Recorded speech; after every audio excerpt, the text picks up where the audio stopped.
তো কাঁচা আমের মিষ্টি দইটা দেখুন কতটা সুন্দর হয়েছে। ঘরে পাতা এই আম দইটার দোকানের থেকে কোনো অংশে কম হয়নি।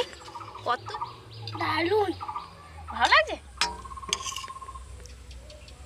দইটা কত সুন্দরভাবে তৈরি হয়ে গেছে। নমস্কার বন্ধুরা, কাকলির রান্নাঘর উইথ ভিলেজ ফুডে সবাইকে স্বাগত জানিয়ে আজকে আমি আপনাদের সাথে শেয়ার করব আম দই। আর আজকে দইটা বানাবো আমি কাঁচা আম দিয়ে। আর এর আগে আমি বেশ কয়েকটা দইয়ের রেসিপি আপনাদের সাথে শেয়ার করেছিলাম, মিষ্টি দই, টক দই। আশা করছি ওই রেসিপিগুলো দেখার পর আপনারা প্রত্যেকেই জেনে গেছেন যে কিভাবে বাড়িতে সহজ পদ্ধতিতে দই বসিয়ে নেওয়া যায়। তো এখন যেহেতু কাঁচা আমের সিজন চলছে, তাই আমি ভাবলাম কাঁচা আম দিয়েও দইয়ের রেসিপিটা আপনাদের সাথে শেয়ার করি। আর এই দইটা খেতেও কিন্তু খুবই ভালো লাগে, গরমের সময় টক মিষ্টি দইটা দারুণ লাগে খেতে। আর দোকানেও এখন কিন্তু কাঁচা আমের দই পাওয়া যায়। তবে আজকে আমি বাড়িতে একদমই সহজ পদ্ধতিতে দেখিয়ে দেবো কিভাবে আপনারা এই আম দইটা বসিয়ে নিতে পারেন। আর এই আম দইয়ের রেসিপিটা আমি শিখেছি আমার মায়ের কাছ থেকে।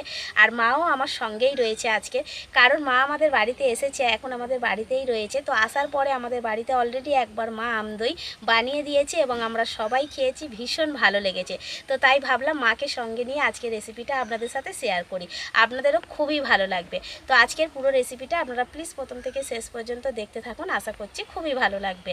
আর যে সকল বন্ধুরা এখনও পর্যন্ত নতুন, তারা যদি ইউটিউব থেকে দেখেন তাহলে চ্যানেলটিকে সাবস্ক্রাইব এবং ফেসবুক পেজ থেকে দেখলে পেজটাকে ফলো করে আমার পাশে থাকবেন। তাহলে চলুন আজকের রেসিপিটা শুরু করে ফেলা যাক। আম দই বানাবো বলে আজকে একটা মাঝারি সাইজের কাঁচা আম নিয়ে নিয়েছি। যেহেতু আমি আজকের 500 গ্রাম ভাঁড়ে দইটা বসাবো, সেজন্য একটা আম নিয়েছি। তো আপনারা যদি দইয়ের পরিমাণটা একটু বেশি করে বানাতে চান, সেক্ষেত্রে কিন্তু আমের পরিমাণটাও বাড়িয়ে নেবেন, দুটো আম নিয়ে নেবেন।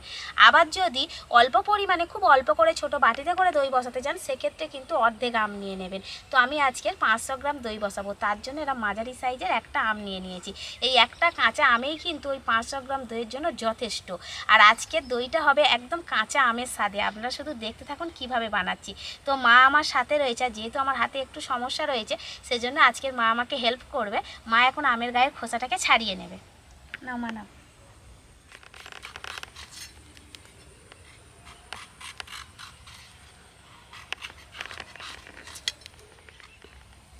বীজ শক্ত হয়ে গেছে না বাবা? আর আস্তে কাটবে, আমাদের বটি প্রচণ্ড ধার রয়েছে।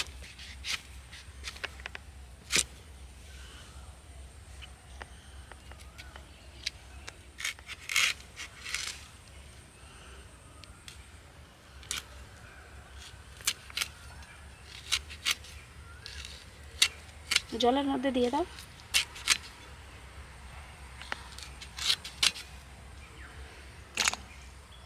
আমের টুকরোগুলোকে এবার মিক্সিতে পেস্ট করে নেব। মা আমগুলোকে জারের মধ্যে দিয়ে দিচ্ছে। আপনারা চাইলে শিলেও বেটে নিতে পারেন, কারণ আমার মা শিলেই বেটে নেয়। যেহেতু আমার কাছে মিক্সি রয়েছে, সেজন্য আমি মিক্সিতেই পেস্ট করে নেব। একটু মিহি করে বাটতে হবে, খুব সামান্য অল্প একটু জল দিয়ে দেবো যাতে মিক্সিটা করা যায়। এবার ঢাকা দিয়ে দেব। উনান জেলে নিয়েছি, এবার আমের পেস্টটাকে দিয়ে একটা জেলি তৈরি করে নেব। তো পেস্টটা এখন আমি কড়াইয়ের মধ্যে দিয়ে দিচ্ছি। কড়াইতে কিন্তু কিছুই দিইনি, কড়াইটা শুধু গরম হয়ে রয়েছে। এই পেস্টটাকে আমি এইভাবে নাড়াচাড়া করতে করতে কিন্তু একদম জেলি রূপে চলে আসবে। আমটা পেস্ট করার পর যে জলীয় একটা জল জল ভাব ছিল, সেটা কিন্তু একদমই শুকিয়ে গেছে। এই দেখুন একদম জেলির মতো হয়ে গেছে এবার আমের পেস্টটা। তো ঠিক এই সময় এটাকে নামিয়ে নিতে হবে। প্লেটের মধ্যে আমি নামিয়ে নিচ্ছি যাতে জেলিটা তাড়াতাড়ি ঠান্ডা হয়ে যায়। ঠিক এরকম হয়ে যাবে দেখুন। যেহেতু 500 গ্রাম দই বসাবো, সেজন্য এখানে আমি 500 দুধ নিয়ে নিয়েছি। দুধটা আমি লিকুইড দুধ নিয়েছি, অর্থাৎ প্যাকেটের যে দুধটা হয় সেই দুধটা। আপনারা যে কোনো দুধ দিয়ে দইটা করে নিতে পারেন, সে গরুর দুধ হতে পারে কিংবা গুঁড়ো দুধ গুলেও করতে পারেন, কোনো অসুবিধা নেই। তো দুধটাকে এখন আমি ভালো করে জাল দিয়ে নেব। দুধটাকে জাল দিয়ে নিয়েছি, দেখুন দুধ গরম হয়ে গেছে। ঠিক এই সময় আমি কিছুটা গুঁড়ো দুধ দিয়ে দেব। এই গুঁড়ো দুধটা দেওয়ার ফলে দুধটা তাড়াতাড়ি ঘনও হয়ে যাবে আর দইটা খেতে খুবই ভালো লাগবে। গুঁড়ো দুধটাকে এবার দুধের সাথে ভালো করে মিশিয়ে নিচ্ছি। আজকের পুরো রান্নাটা কিন্তু মা দেখাতে পারতো, তবে কি বলুন তো, মা কোনোদিন ক্যামেরার সামনে আসেনি, তো ভালোভাবে মানে কথাটা বলতে পারবে না, বুঝিয়ে বলতে পারবে না, সেজন্যই আমি দেখিয়ে দিচ্ছি। কাঁচা আম মানেই টক, তাই দইটাকে মিষ্টি করার জন্য এখানে আমি কিছুটা চিনি নিয়ে নিয়েছি। চিনিটা দুধের মধ্যে দিয়ে দেব। যদি আপনারা দইয়ের মধ্যে টকটা একটু বেশি পছন্দ করেন সেক্ষেত্রে চিনির পরিমাণটা কমিয়ে দিতে পারেন, আর যারা মিষ্টি পছন্দ করবেন তারা কিন্তু একটু চিনির পরিমাণটা বাড়িয়ে নেবেন। এবার চিনিটা দেওয়ার পরে দুধটা কিন্তু একটু পাতলা হয়ে যাবে চিনিটা গলে গেলে, তো দুধটাকে জাল দিয়ে আবার একটু ঘন করে নেব। দুধটাকে ভালো মতো জাল দিয়ে নিয়েছি, এবার দুধটাকে আমি নামিয়ে নেব। দুধটা যতক্ষণে ঠান্ডা হচ্ছে ততক্ষণে আমি বাকি কাজগুলো সেরে নেব। এখানে দই বীজের জন্য আমি টক দই নিয়েছি 100 গ্রাম। তো দইটাকে এখন ছাঁকনির সাহায্যে ছাঁকতে দেব। ছাঁকনির মধ্যে এইভাবে দিয়ে কিছুক্ষণ রেখে দিলে কী হবে, দইয়ের মধ্যে যে এক্সট্রা জলটা রয়েছে সেই জলটা কিন্তু ঝরে যাবে। এই যে টপ টপ করে পড়ছে জলটা ঝরে যাবে আর পিওর দইটা থেকে যাবে। টক দইয়ের জলটা ঝরিয়ে নিয়েছি, এবার একটা বড় বাটি নিয়ে নিয়েছি, এর মধ্যে আমি টক দইটা দিয়ে দেব। টক দইটাকে এবার আমি সুন্দর করে এইভাবে নেড়ে চেড়ে একদম ক্রিমের মতো করে নেব।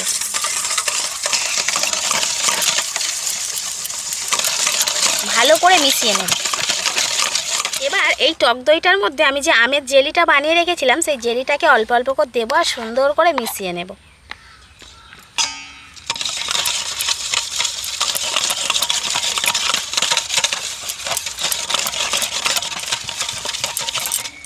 একটা আমের জেলি পুরোটাই দিয়ে দেব,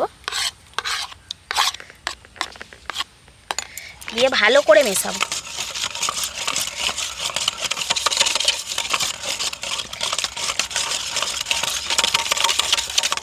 এবার আমি যে দুধটা জাল দিয়ে রেখেছিলাম সেটা মিশিয়ে নেব। তো সেটা কতটা ঠান্ডা বা গরম হবে দেখুন, এইভাবে একটা আঙুলকে দুধের মধ্যে এইভাবে ডুবিয়ে রাখতে হবে। খুব বেশি গরম না, খুব বেশি ঠান্ডা না, হাতটা এরকম দুধের মধ্যে দিলে আঙুলটা সহ্য করা যাবে। তো সেই রকম কিন্তু উষ্ণ গরম রাখতে হবে। এরকম দুধটা এবারে আমি দইয়ের সাথে মিশিয়ে নেব। তো এবার এই দুধটাকে আমি একেবারে এই যে দই আর যে জেলিটা মিশিয়ে রেখেছি তার মধ্যে দিয়ে দেব। দেওয়ার পর সুন্দর করে মিশিয়ে নেব যেন কোনো রকম ডেলা ভাব না থাকে। বেশি গরম যদি দুধটা থাকে তাহলে কিন্তু দুধটা কেটে যাবে, তার জন্য হালকা করে ঠান্ডা করে নিতে হবে। তো এবার ভালো করে আমি মিশিয়ে নিলাম।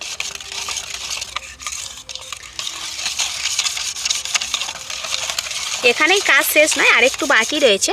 এবার আমি বলবো যে দইটাকে আপনারা বসাবেন সেটা কিন্তু এরকম কালারের করতে পারেন, অর্থাৎ একদম যেমন সিম্পল নর্মাল রয়েছে দুধের সাথে দই বা ওই যে জেলিটা মেশানোর পরে যে কালারটা আসবে সেই কালারের দই আপনারা করে নিতে পারেন। তবে যেহেতু আজকের একটু কাঁচা আমের দই বানাবো সেজন্য কাঁচা আমের যে মিষ্টি একটা সবুজ কালার থাকে সেই রঙটা আনার জন্য আমি এখানে সামান্য 2 ফোঁটা সবুজ ফুড কালার দিয়ে দেবো। তাহলে কী হবে, দইটা দেখতেও ভালো লাগবে আর খেতেও অসাধারণ লাগবে।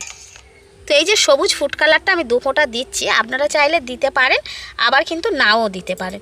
তো দেখতে ভালো লাগার জন্যই শুধুমাত্র আমি এই ফুড কালারটা দিয়ে দিচ্ছি।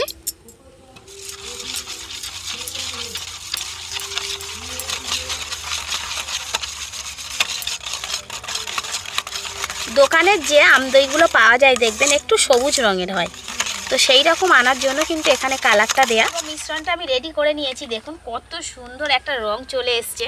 তো ঠিক এরকম কালারের দইটা হবে, তখন দেখতে কতটা ভালো হবে আপনারাই বলুন। এবার আমি দইটা যে পাত্রের মধ্যে বসাবো সেটা নিয়ে নেব। তো এখানে আমি একটা মাটির ভাঁড় নিয়েছি। আপনারা এর আগে কিন্তু এই ভাঁড়টা দেখেছেন, কারণ এই ভাঁড়ের মধ্যে আমি আগেও কিন্তু বেশ কয়েকবার দই বসিয়েছি, মিষ্টি দইও বানিয়েছি, টক দইও বানিয়েছি এই ভাঁড়টা দিয়ে। তো নতুন করে আর ভাঁড় নিইনি, সেই ভাঁড়টাই নিয়েছি, ধুয়ে মোটামুটি ভালো করে পরিষ্কার করে নিয়েছি। আমি যখনই দই খাওয়া শেষ হয়ে যায় ভাঁড়টাকে ধুয়ে মুছে একদম পরিষ্কার করে রেখে দিই। তো একটা ভাঁড়ে কিন্তু অনেকবার দই বসিয়ে নেওয়া যাবে। তো আপনারা চাইলে নতুন ভাঁড়ও নিতে পারেন, আবার বাড়িতে থাকা স্টিল অ্যালুমিনিয়াম প্লাস্টিকের বাটিতে করেও দইটা বসিয়ে নিতে পারেন। শুধু যে মাটির পাত্র নিতে হবে এমনটা না, তাতেও ভালোভাবে দই বসে। তবে মাটির পাত্রে দইয়ের স্বাদটা কিন্তু সম্পূর্ণ আলাদা রকমের হয়। তো এইরকম মাটির ভাঁড় পেলে নিয়ে নেবেন। তো এর মধ্যে এবার আমি মিশ্রণটা ঢেলে নেব।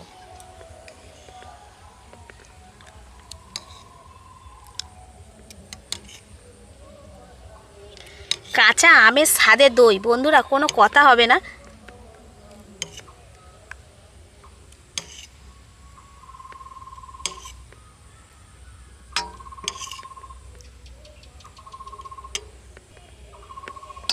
তো পুরো ভাঁড়টা আমি ভর্তি করে নিলাম।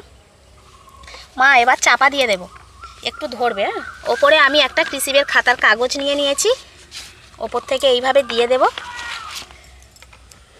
ধরো মাপ কাগজটা, গার্ডারটা আটকাবো। এবার ওপর থেকে মুখ থেকে একটা গার্ডার লাগিয়ে দিচ্ছি, যাতে হাওয়া বাতাস মানে বাইরে না বেরোতে পারে, ভেতরে না ঢুকতে পারে, টাইট হয়ে থাকে। তো হয়ে গেল। একটা মাঝারি সাইজের গামলা নিয়ে নিয়েছি, তার মধ্যে চাদর দিয়ে দেবো। মোটামুটি মোটা একটা কিছু দিয়ে দেবেন যাতে গরম ভাবটা পায়। তো তোয়ালে হতে পারে, কাঁথা কম্বল, যার কাছে যেটা থাকবে।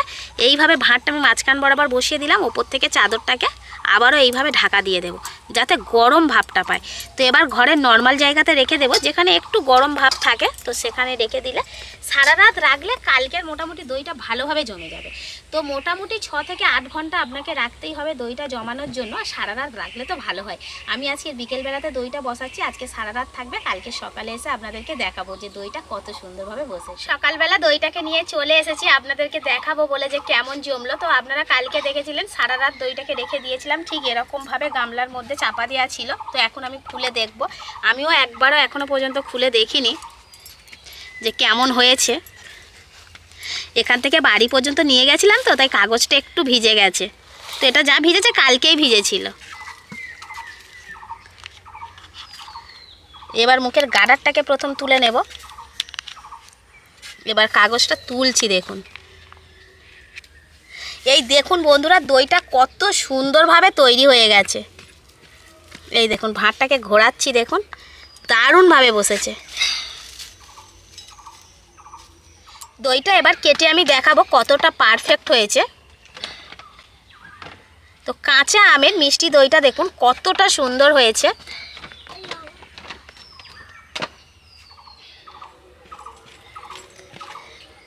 ঘরে পাতা এই আম দইটার দোকানের থেকে কোনো অংশে কম হয়নি, কত সুন্দর হয়েছে।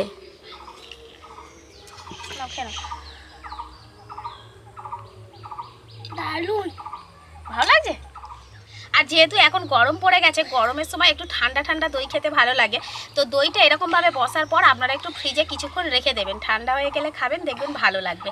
আমি আর ফ্রিজে রাখার আজকে সময় পেলাম না, তো এই দইটাকে যদি নিয়ে এখন ফ্রিজে রেখে দিই না, কিছুক্ষণ পরে খাই, খেতে আরও বেশি ভালো লাগবে, তাই তো? একটু জায়গা ছিল, ভরে গেছে। ও পেটে একটু জায়গা ছিল, সেটা ভরে গেছে। এত দুষ্টু হয়ে যাচ্ছে ও। নাও খাও। একটু জায়গা ছিল।